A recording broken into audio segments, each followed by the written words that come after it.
தேவியும் கௌதமியும் நல்லா வச்சு செய்கிறாங்கன்னு நினைக்கிறவங்க இந்த வீடியோக்கு ஒரு லைக் பண்ணி தெரிவிங்க.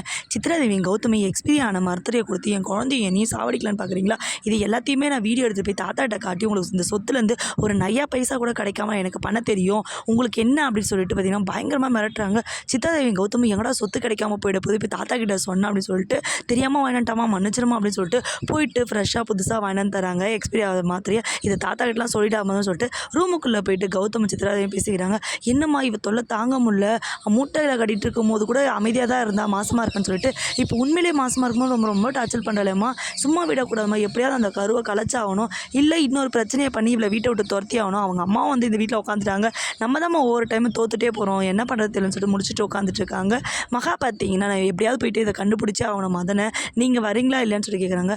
நானும் இப்போ வரல, கொஞ்ச நாள் பிரச்சனை இல்லாமல் இருக்குது, நீ பிரச்சனை பண்ணாத மகா, அமைதியாரு அப்படின்னு சொல்லிட்டு சொல்கிறாரு. இல்லைங்க நான் அமைதியெல்லாம் விட முடியாது, எங்கள் அக்காவை எப்படி தப்பாக பேசலாம் கௌதம், நான் அந்த குழந்தைக்கு அப்பா கௌதம் தான், எங்கள் அக்கா மேலே எந்த பிரச்சனையும் சொல்லி நான் கரெக்டாக கண்டுபிடிப்பேன்னு சொல்கிறாங்க.